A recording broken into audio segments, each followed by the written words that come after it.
I'm Stephen Coleman, and we've got Nick Birch, Clint Weldon, welcome back. episode 714. And our guest beer tonight is Tecate. Tecate. And, I will be smoking myself a Camel Blue later. So that I'm plugging them. Cigarettes are bad, but I love them. And that's In the filmmaking industry, they're more guerrilla common style. than others. Absolutely. So, Nick, I think you're going to start us off tonight, right? Yeah, absolutely. For those of you who don't know who we are, we run the 48-hour Guerrilla Film Competition. The 48 GFC, as we like to call it, is a film contest where filmmakers have 48 hours to write, shoot, and edit a short film.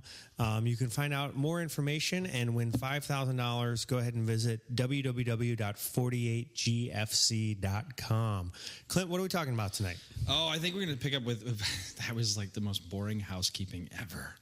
That was so flat. Me telling you about the GFC? I know. You just did it. You did it in the. No, it's like you're selling me a vacuum cleaner. It's not so bad. I mean, it's, You gotta feel it, it's Nick. fun. It's I got fun to stuff. deliver information to the people, and sometimes the information has to be clear and concise. It can't always be razzle-dazzle. Sometimes you got to get the nuts and bolts across. All right. Well, tonight I think what were you talking about just before we started to roll? We were you had a good Star Wars. Every nerd's favorite conversation, Star Wars. Yes. Star Wars, A New Hope.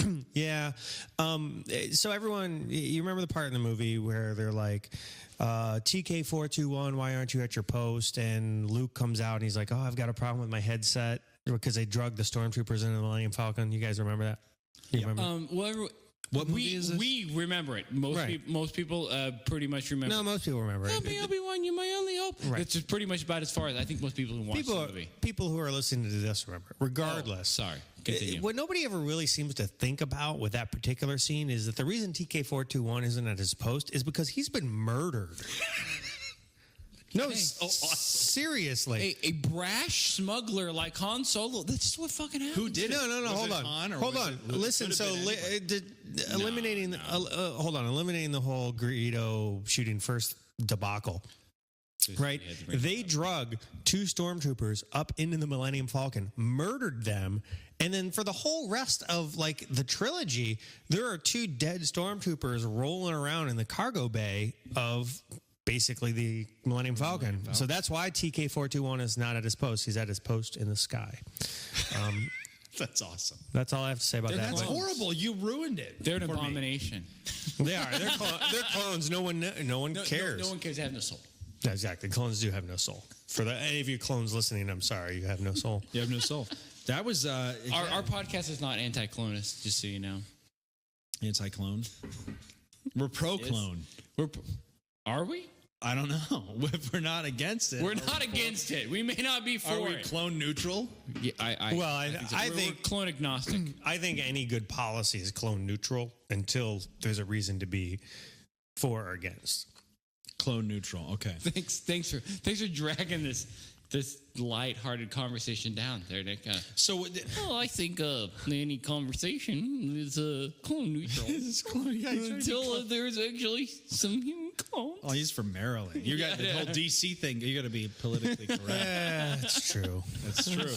Well, so would you say? Well, do you want to go in the whole guerrilla filmmaker? Like, is George Lucas a guerrilla filmmaker? Do we want to talk about what that is? Yeah, you know what? Okay, so this is the Guerrilla Filmmakers on, so obviously to stay on topic, guerrilla filmmaking, what does that mean to us? Yeah, I mean, you could make a case that George Lucas is a guerrilla filmmaker. What does it mean? What is guerrilla filmmaking? What is it?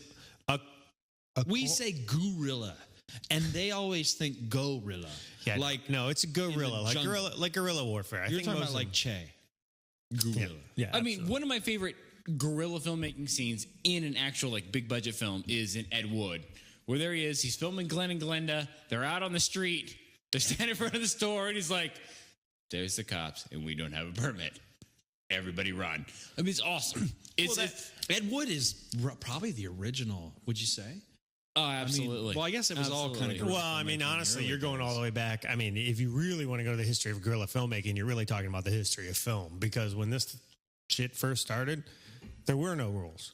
Yeah, it's true. You know, I mean, you're going all the way back to like the beginning, and people were just doing crazy stuff. I mean, you think Buster Keaton and all that walking out on the end of I-beams without ropes, and I mean all that stuff. That's about as guerrilla filmmaking as it gets. That's true. Yeah, Ed Wood's a great example. I never thought about Ed Wood. Yeah, You're right. I mean, I think probably our age demographic and most people our age listening to this, if probably think Robert Rodriguez. I mean, I would agree. That's that's our generation. That's the quintessential guerrilla filmmaker. The guy that like was an 18-year-old kid and he pitched, wrote El Mariachi on $7,000. Did the whole thing. And the story about him was that he was so strict with his budget that when it came down to like they needed some new, this is just a great story about Robert Rodriguez. He wrote a book, and I forget the title. What was the title of the book? We just put that on our Facebook page today too. I don't remember what it was. I can look into the GFC database right here. It was Rebel Without a Crew. That's what it was. Rebel Without a Crew. And hold on, fact checking. Yes, you're fact correct. check me. And he talks about it, and in the book, there's a story about where they needed something and they couldn't get it, and they wanted to go buy it. One of the crew wanted to go buy it, and he said, "Look, it's not in the budget." He wouldn't authorize like a $5 expenditure. So what he would authorize was like a $1 can of spray paint. And he was like, just spray paint this thing black and it's going to work and we'll make this happen. And then they would get it shot. And that's the kind of problem solving, like on the scene. I mean, if he needed to get a shot up high, he grabbed the ladder and he climbed up on the. Rodriguez is cool because he shoots most of his own stuff himself. It's not like he's, there's like 10 camera guys. It's just him. He would jump on a skateboard. At least in the early days, for sure. And lay on his back on a skateboard and shoot. See, this is in Desperado. This is after he kind of had a budget. And he would shoot things on a skateboard, laying on his back. It was weird to get. Well, I mean, that's certainly the spirit and tradition of our contest and all that. You would shoot Antonio Banderas on his back. I mean, about Desperado. I mean, she's downright dreamy. Wait. What? Banderas? What? Huh? Who are you Huh? talking? What? Banderas is Jamie? What movie? Oh, What movie? busted Steve. What movie were we talking about? Oh, Desperado. Double Guns. Double Guns. It's on. Moving on. No, but okay. So listen, as Guerrilla Filmmakers Lounge, Guerrilla Film Competition, what is it about that style of filmmaking that seems to inspire us? I can tell you, we didn't make these snobby. There's enough snobby, typical filmmakers like, oh, I'm going to be a famous writer one day, and I'm going to do this. The world is full of jackoffs like that. That basically, nothing against or wanting to be good, but sometimes you've got to. Well, I mean, let's face facts. I mean, the problem with the industry. Not that guerrilla filmmaking is bad. No, guerrilla filmmaking is awesome, and it can be. Amazing. It's awesome, and it can be amazing. But let's face facts: the problem with film as a medium is that the perception by the average person is that you need a lot of money, a bunch of people, a ton of equipment, and all of this support structure behind you to get an idea shot.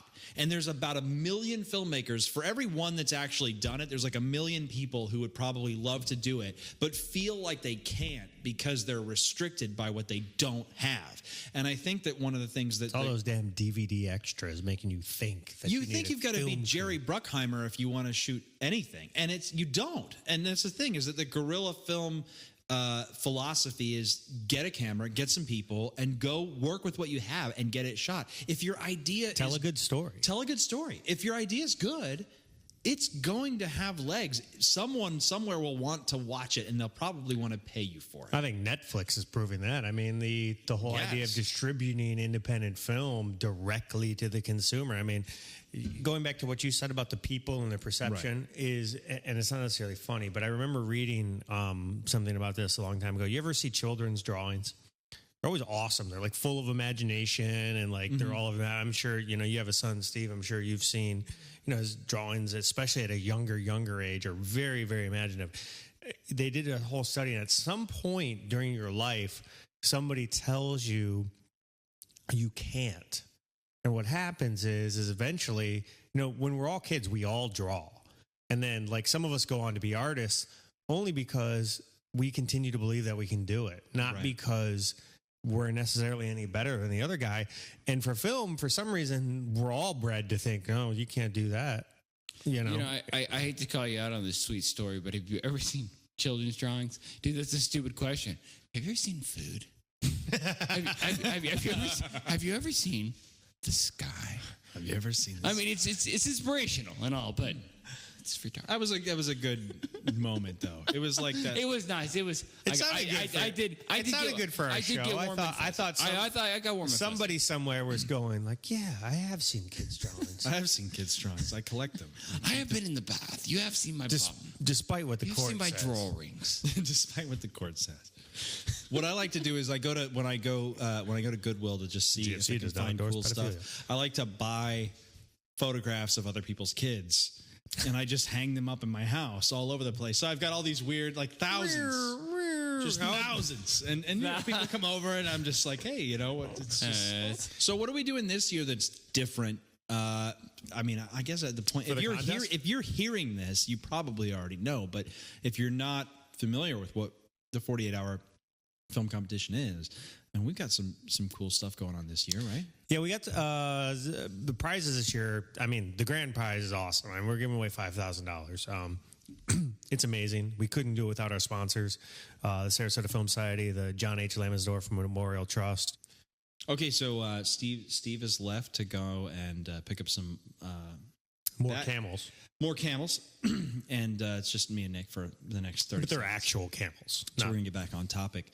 But you were talking about, we were talking about Remember you guys, guerrilla filmmaking? guerrilla filmmakers that we grew up with and of our generation. And I think that you mentioned something really interesting about James Cameron, who people generally associate with $500 million budgets, and he's the king. I mean, let's face it. Absolutely. I mean, James Cameron, he runs the show in Hollywood at this point. I think you could Yeah, it's safe to say. I mean, at this point, not only is he running the show in Hollywood, he's running the show at like camera companies and like. But it wasn't always that way. No, as a matter of fact, I mean, the background on Cameron, a lot of people may know this, a lot of people may not, is he was a special effects guy. Started like, you know, I mean, his first main movie was like Piranha 2, but before that, he was, you know, working in the special effects department, the props department, so working his way up from the bottom.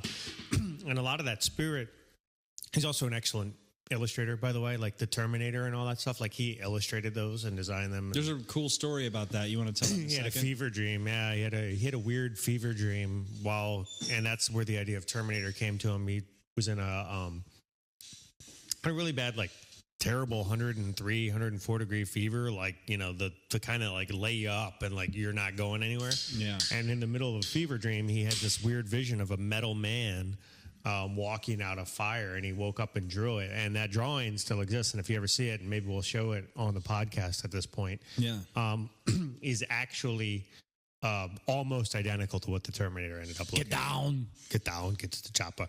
But anyway, Come with me if you want to live. the Terminator is a great example of guerrilla filmmaking because yes, they had a budget, and yes, it was green lit, and it did have studio support, but it was kind of a small film for what it was. And Arnold was obviously unknown. And at that point, I think he'd done Hercules from New York. He'd done Hercules, but they dubbed the hell out of it. Yeah, you know, I mean, it was not, like, the expectations for Terminator were not high. And as a matter of fact, at one point, their budget was so low, they had a couple of pickup shots that they have left to do. And there's a scene, it was shot later in the film, but it occurs earlier in the movie where Arnold basically, and I'm on a first name with him, Arnold. There's the official beer of the GFC, Tecate. Arnold. Anyway, Arnold basically punches through a glass window, and the story is that basically they had no more permits and no more crew and no more budget, and essentially they basically took Arnold out into the middle of a street. It was like Cameron, Arnold, and like two other guys to film it and sort of light it, and Arnold Schwarzenegger just literally put his fist through a glass window of a random car on the street, and that shot is real and legit. That's guerrilla filmmaking. And I believe he did it. I believe if anyone could do it, Arnold was that guy. Oh, yeah. Now, to any contestants out there, don't do that. Don't do that. We believe that there should be nothing limiting you from making the film that you want to make. Now, that being said, we also don't think you should break the law. What you do is up to you, and it's you have to make judgments for yourself. I mean, if you don't have a permit to shoot somewhere, okay, well that's just some bureaucrat somewhere telling you that you can't shoot here. If you want to shoot there without a permit, that's up to you. When it comes to jumping off of buildings and putting people's lives in danger or risking, injuring somebody, we can't condone that. We don't condone that, and that's not something like if you're punching through a car window. I mean, let's a quick story. Last year, 2010, we had two teams use live ammunition Like for the first time, that was a new evolution. This is like a weird thing. The one-upsmanship at its finest. The one-upsmanship, truly. These guys had competed before. Everybody had seen each other's films. They kind of, you see who wins, and you go, I could do better than that. And everyone's got a couple tricks up their sleeves. Well, I happen to have this, kick-ass 12 gauge, and I can, we'll get a cop and we'll do this crazy thing. But at some point, you do have to bring in common sense into the equation. Now, luckily, both teams did hire off-duty police officers to come supervise the shoot. They did go through it the right way because they had called us and asked how they go about that. But there's a point where you can't just. I got an email one time. Somebody wanted to blow up a car. Right. Yeah. They just wanted to blow up a car. I was like, well, you go do what you want, but just don't break any laws and don't kill anybody. As far as we're concerned, Pretty sure blowing up a car is always breaking the law. Yeah. As long as you There's very seldom a circumstance in which it's like, well, okay. I don't condone it, but I do like to sing it. Breaking law, breaking. I think it's going to be our bumper music. We're going to have to use that at some point. Well, wouldn't you agree that there's a point where it's like there's a common sense boundary. There's a spirit of rebellion. There is a kind of a punk spirit to it. I mean, like you're going to go out there and do what you do, but at some point, it's like, guys, you're making movies here. Well, but you're making movie. I mean, you're making movies. The spirit of the competition is to eliminate the boundaries for you to make a movie, not to eliminate the boundaries of the laws of gravity or to eliminate the boundaries of the law. Right. I mean, it's not about being retarded, for lack of a better word. I mean, like, go make a movie. Do your best. Don't be an idiot. We were talking about Terminator 1, and let's go back to Terminator 1 for a second. Don't punch your hand through a glass window. It's a funny story 20 years later because they're famous and rich. We were really lucky. A couple weeks ago, we got to hang out with Bill Paxton was in town. And Bill Paxton, for those of you who may be a little young who don't know, Bill Paxton was in Terminator 1. It was one of his first films. And he was one of the punks that greets Arnold. When Arnold first comes back in time. And he walks out naked, and the guys with the mohawks and the Liberty Spikes walk out, and they're like, hey, nice day for a walk. Steve's very familiar with that scene. Steve knows that scene because Steve walks around naked in punk parks a lot. But that one of those guys was Bill Paxton. Anyway, we talked to Bill Paxton at length, and he did a little Q&A after a screening of Twister. We had a chance. Actually, considering the scene, I think he did a little TNA. He did a little TNA. He did a little TNA. He was great, though. We had a great chance to chat with him, and he kept making one really good point. And we asked him, what is the best advice that you could give a filmmaker who was out in Hollywood or in New York trying to make it, it was an actor. It was an actor, not a filmmaker. And he said, the best thing I can tell you is to work with good directors. Find yourself a director who is doing really good work, even if they're under the radar, they're not known yet, and get in with them and just start working with them. Someone who understands the score and kind of knows how to play the game. Well, he was very adamant on the point that this, is a director's medium. It's a director's medium. We also recently had a chance to talk with Werner Herzog, who was here, and he also said a similar thing. Now, Werner, as a director, actually teaches a course called the Rogue Film School. Right. Which is very similar. Is very the spirit of it is right in line with the GFC. There's no doubt about that. And so I think when you get down to it, I mean, it's like there is a guerrilla spirit. There's a lot of opportunity to go out and just like do crazy stuff and get wild and blow. I don't mean to interrupt, but Rogue sounds so much more classy than Guerrilla. Rogue is more. It sounds like I'm going to be riding. I'm be riding a horse and probably wearing an ascot. An ascot. I'm a rogue. It's so European. It is. He is German, though. He's Bavarian.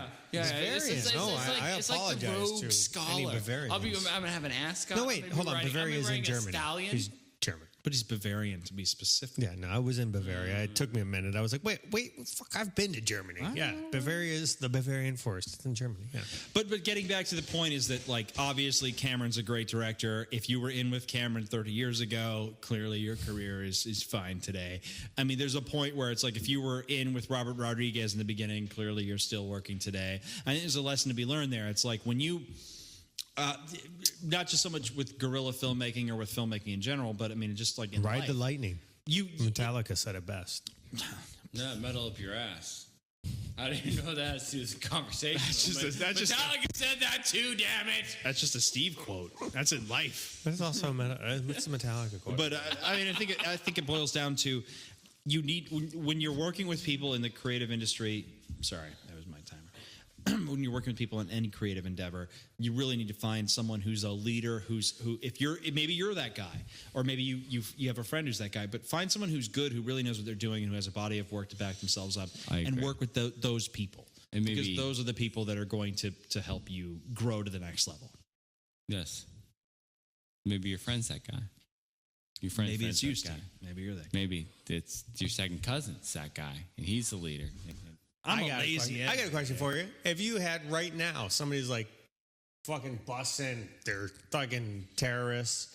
You have no idea. This is a weird, and they're crazy Scandinavian terrorists. All right. Oh, so this isn't Red Dawn. This is not Red Dawn. These are crazy Big Lebowski. Norwegian Scandinavian terrorists, which you see They're all nihilists. the time. I believe it's our next group we've got to watch out for. Yeah. So they come busting in right now. They're like ridiculing your furniture because it's not from IKEA. And what they're doing is they demand that like in 2 days, you need to come back with a finished film. And you've got no equipment, no gear, nothing. Now, what do? You're the filmmaker. Yeah. Well, I mean, I think it's such an unlikely scenario.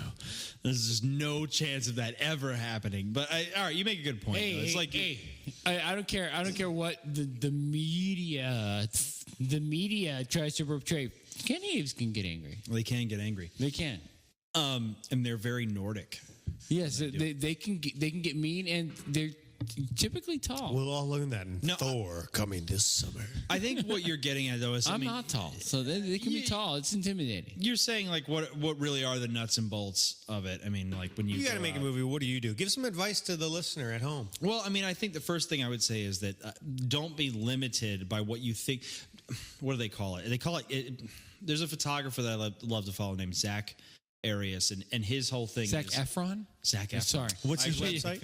Well, it's ZachArias.com, I believe. ZCKAR. Yeah, you're going to plug him. Why not? But anyway, his whole thing is don't get gas, and gas is gear acquisition syndrome. Don't get into this mindset that you have to go out and buy the best camera or the best microphone or the best tripod or whatever. Just use what you have, and if you use what you have well enough. In other words, if you just have this one more piece of equipment, that's what's holding right. And a lot of the filmmakers that I know, and I think a lot of the people that we've dealt with in years past, are victim to this or fall victim to it at some point or another. Oh, absolutely. And they just say, look, well, when I get the new, Mark II, then I'll be able to do this, or I just need this 50 millimeter prime lens, and then I'll be able to do X, or I just need this, this really smooth tripod head that it's going to cost me $400, and then I can get this shot, or I got to get this dolly or this jib, and at some point, it's like, go make the movie. Just go do it. I mean, you can sit there I've watched guys sit there for years, 2, 3, 4 years, trying to get the perfect combination of gear. You have a camera in your pocket. If you have an iPhone, you have an HD video camera in your pocket. Look at the stuff that's on YouTube. 99% of it is junk. If you can tell a story, no one cares what camera you use to shoot. Hey, a GFC movie can be filmed on a flip cam. It doesn't matter. And it can be a quality movie. It's story, not equipment. That's exactly right. Plain and simple. It's creativity. It's story. You can film it on a flip cam. You can edit it in iMovie. You can edit it in any freaking off-the-shelf, nearly free program, and still come out with a great movie because you have a great idea. It's an idea. It's not about equipment. It's not about editing skill. It's not about what school you've gone to. Do you think that part of the reason the quality level over the last couple of years, and we did talk about earlier about how the idea, the notion that over the course of this competition, the films have been getting better and better. Right. We started this pre-YouTube, and now we're in a post-YouTube world. So do you think the reason the films are getting better is because the equipment is easier to access, or do you think it's because the filmmakers are getting legitimately better? I think it's both. I completely agree. I think you get to a point where you have to consider that the equipment gets cheaper every year, and think of it this way: your camera, the iPhone, what is it, 720 HD in your iPhone? Yep. Okay, and everyone's like 720p. And there are people out there who would go, oh, well, that's adequate, or oh, that's still shitty HD, or oh, it's not as good as the Mark II, or whatever. But I mean, think about this for a second. Just stop and really think about it. This is an HD. Let's just start with HD. That didn't even exist 5 years ago. Well, I don't know, 5 years ago, but 10 years ago, that wasn't even a thing. It'll it's never in your be as good as phone. film. It's in your phone, and it's in your pocket, and it weighs less than a pack of cards. I mean, 15, 20 years ago, you were shooting on like VHS, and I remember one of the first cameras I had, you had to carry a VCR with you and a VHS tape in the VCR, and it was in a backpack. You had to wear it, and you had to carry this gigantic camera rig on your shoulder, like. And here I am at like 9 years old trying to shoot stop motion with my little action figures. And today it's like you have an HD camera in your phone. So there is a point where the cost of having access to these things does diminish, and that excuse goes away because you have great equipment. You said something just a minute ago, Steve, about technique. It's like you don't have to be the best editor, and it doesn't matter what school you went to. No, it doesn't matter what school you went to. And it used to be that the reason film schools were so important, if you went to USC or NYU, it was because that was the only place to get access to filmmaking equipment. It was expensive. I mean, you had to have access to a $60,000 camera to shoot your movie. But these days, you don't have that problem. And you had access to expert advice. But these days, YouTube makes that available at your fingertips. So at some point, you kind of just have to throw all your excuses out the window and say, like, I just have to go do this. Yeah, and I'm not undermining higher education by any means. I mean, hey, if you want to go to film school, go to film school. Hell yeah. If you want to go to any kind of school, go to school. But for this contest, in the pretext of what we are talking about, this is a contest for people to go, I want to make a movie, and I'm just going to fucking do it. I'm just going to go do it. Look at, for example, the best filmmakers that you've ever heard of. Okay, Spielberg, film school dropout. Tarantino, never went to film school that I'm aware. I believe his famous quote is, I never went to film school, I went to films. Kevin Smith, same thing. Didn't go to film, well, went to film school briefly and then quit and took the money that he would have spent on film school and made a film. Which as a digital movie, you could make for a quarter of what he had to make it back then. Yes. On real film. Yeah, he did it on 35 millimeter stock, spent $30,000 on credit cards on the film. That same $30,000 applied to a digital film, he would have made $100,000. Can you imagine? I mean, having $30,000. I mean, if you really get down to it, and let's just say for a second you didn't care about paying your bills, and you didn't really care about making credit card payments, and you just really went out and maxed out everything. 30 grand's a lot. I mean, you could do a lot. I mean, you look at, Clerks is a classic. I mean, and I'm just talking about our generation. I mean, we're all in the 30-ish, late 20s, I would say. But I mean, that for our generation, Clerks is we're 30-something. Somebody should make a show about it. 30-something. But I mean, Clerks was it. Clerks, Desperado, El Mariachi. I mean, there was Tarantino, Reservoir Dogs. These guys blazed a trail. I mean, they really did. And these films were made for pennies compared to what most people think you need to make a movie. And so awesome. Much of the money was spent on film that you just don't have to spend now. I mean, but what was it? Digital technology, half of their budget was spent on literally on the film and the developing. You don't have to spend that kind of money. Well, and you made a great point, Steve. It really boils down to story. I mean, go watch Reservoir Dogs. It's awesome. I mean, the story is awesome. Go watch Clerks. I mean, if find me a 22-year-old kid or a 23-year-old kid who hasn't felt like that at some point or another. That story resonates. It's a generational story. The reason Ringling College of Art and Design is the #1 school in the country for animation is because they focus on story and not technology. Ringling was just picked the most wired campus in the country, according to Wired Magazine and several other national publications. There are 2 computers there for every student. That's ridiculous. It's unbelievable. I mean, absolutely unbelievable because you consider years ago, I mean, it was like you used to have to fight for computer time, but they are #1 because they focus on story. story. Yes. And I don't care if it's animation. I don't care if it's short film. I don't care if it's documentary. You make Focus on the story. You make a really good point, and this is something that I always tell. I always told my interns and anyone who's ever asked me for advice on filmmaking, and I'm very consistent with this one piece of advice, which is your script is where everything starts and stops, and it is the place where everything else is decided. It costs you nothing to make a change in your script, but it can cost you thousands of dollars to shoot whatever change you just made in the real world. So when it comes to writing your script, if with a pencil or a pen or a word processor or whatever, you can make changes to the fundamental basics of your film that can save you thousands of dollars or cost you thousands of dollars. So it all starts and stops with the script and the story. And if there's a part in your film where a guy is in a car and he turns the key and it explodes and kills the guy, and you can't figure out a way to shoot that, well, then just go back and edit the story. And maybe that's not how this guy blows up. Maybe something else happens. And you don't have suddenly this thing that would have stopped you from making the film in the first place is no longer an obstacle. You just go back to the script and you change it. Sometimes people get really wrapped up in the story, and I think that they get hamstrung by their own idea. And they feel like this is something, oh my God, well, this guy there's gotta be, it's a drug deal gone bad, and suddenly there has to be a sniper because that's what was in Heat, and that's what I have to do, and I've got to have this whole other thing, and there has to be a big shootout, and it's like, guys, just stop for a second. Like, what are you trying to do here? Do you want to make a cool movie, or do you want to just have a cool scene, or do you want to have a shootout, or whatever?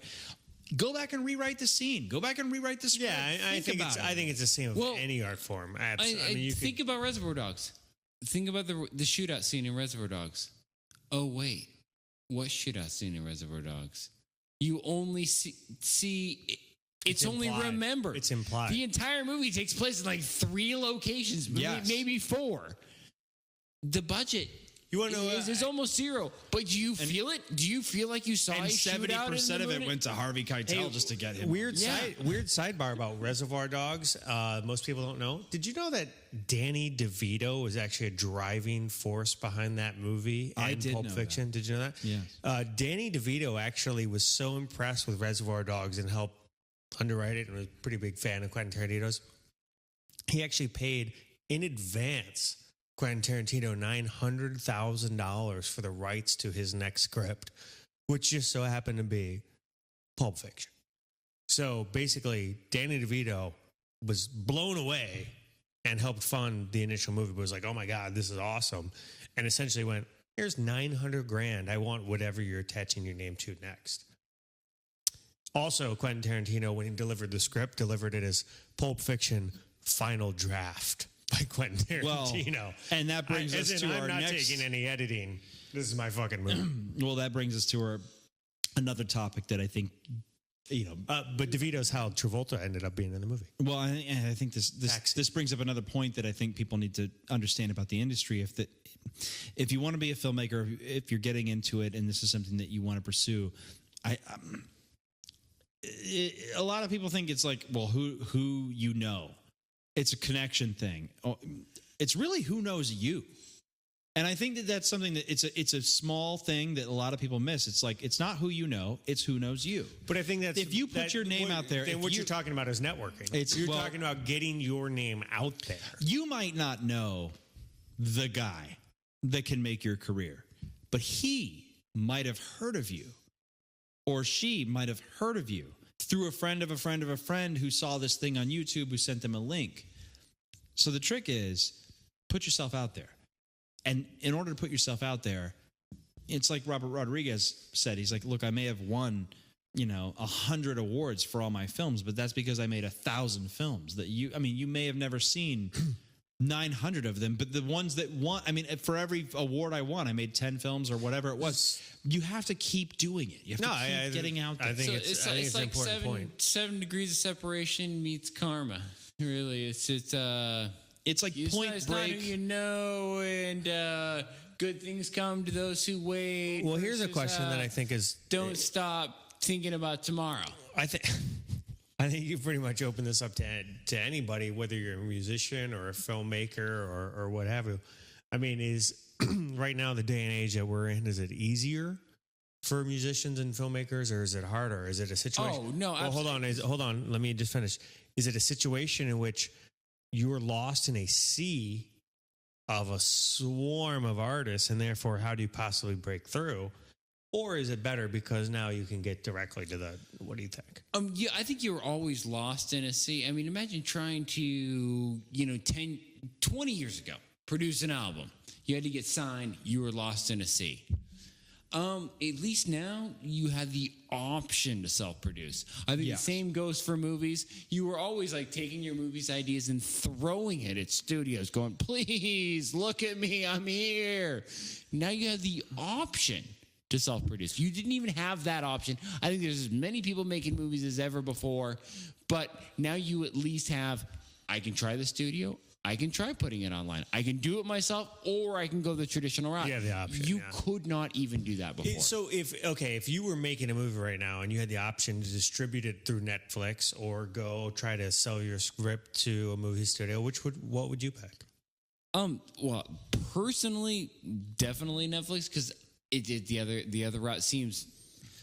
And when I say Netflix, I don't mean Netflix specifically, but not online Netflix distribution. But online distribution, YouTube, whatever. It's just because the other one seems, after years and years of, you're always thinking, well, I have to know somebody, I have to be into the scene, I have to be into the circle. It seems so unattainable that I would just be like, almost automatically, I'm going to try to do this myself. It's like self-publishing a book, putting out an album on your own, or just You saying, could be I am the putting next it out. Justin Bieber.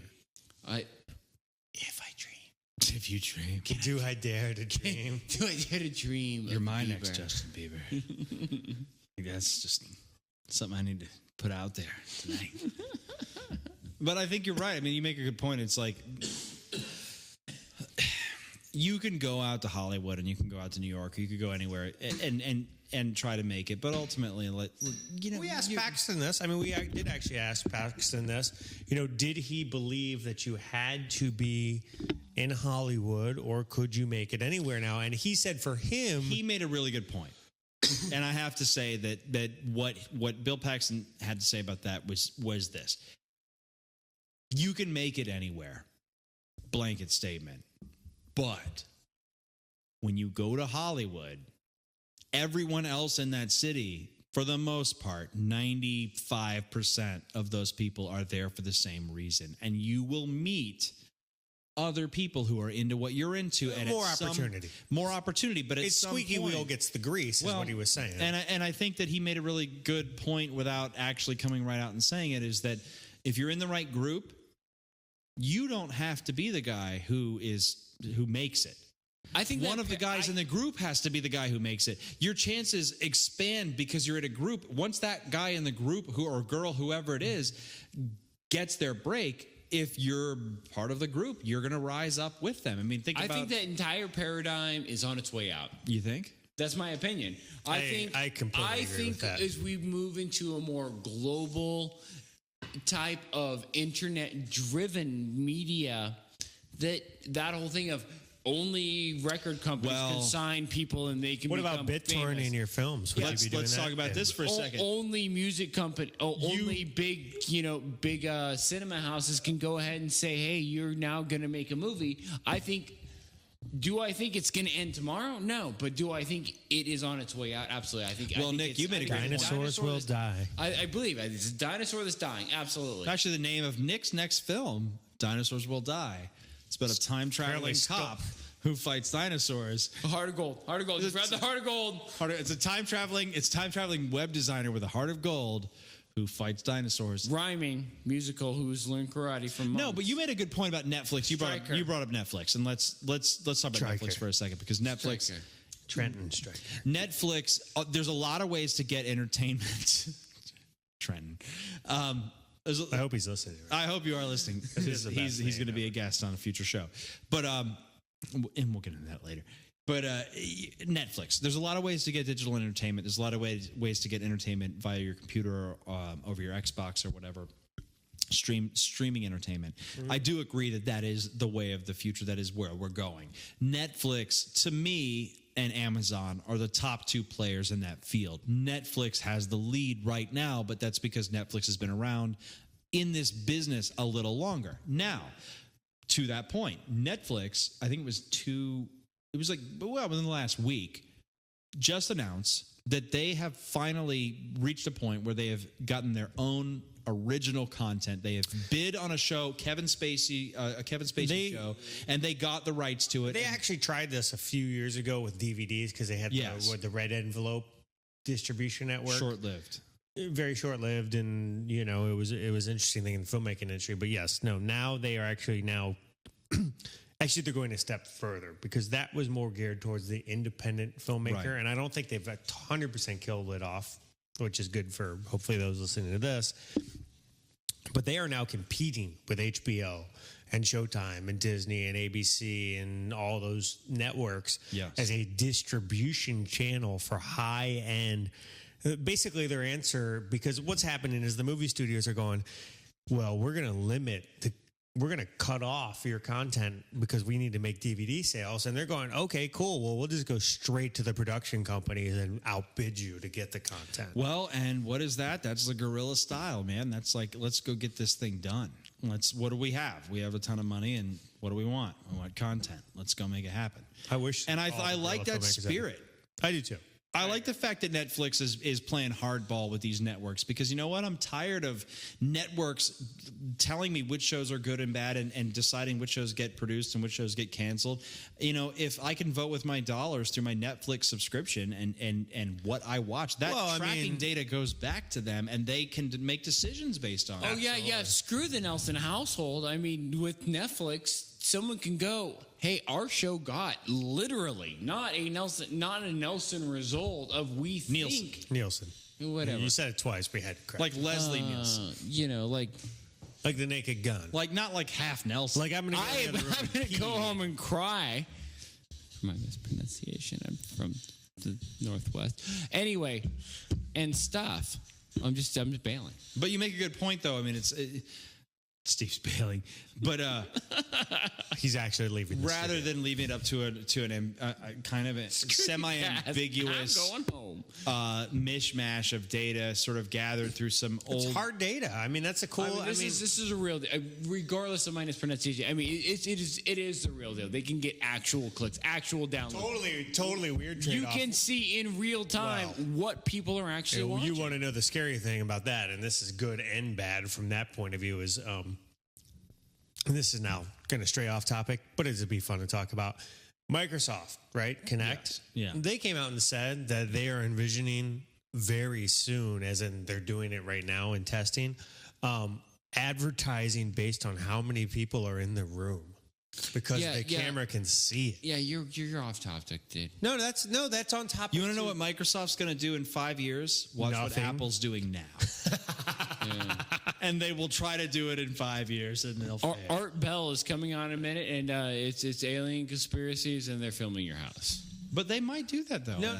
Nick just posted a horrible photo of me to Facebook without my permission. Yeah, but I classed it up. I made it black and white and desaturated things and upped the contrast. Do you have to give his permission to post his photos? No. I don't believe so. I don't believe so either. We're here in a public forum. I mean, you signed up for this, sir. But they don't know I don't wear pants on these till now. That was our secret. Anyway. All right. Well, on that note. Well, then, no pants. I guess it's about time. We're about 50-something minutes. Yeah, I think that's a good note to end it on. I'm going to pretty much wrap it up. I don't wear pants, and Nick take pictures and post it on Facebook. That seems like a good time to end this party. It's pretty much time to wrap it up. That's how all parties end, usually, that I've ever been to. Well, do we want to go into anything that we're going to do in the future? We're going to leave that out. Well, join us next week. We plan to have pants. Wait, I'm sorry. I didn't think anyone was listening. I thought actually. How often are we going to do these? You want to do? Is this like a weekly thing? No, we'll be here next week. Absolutely, and we'll have a female guest with us, which will be Nick nice. Dialing us into expectations. Female. Someone out there is going to be disappointed. No, we're locking in. We might go by winning.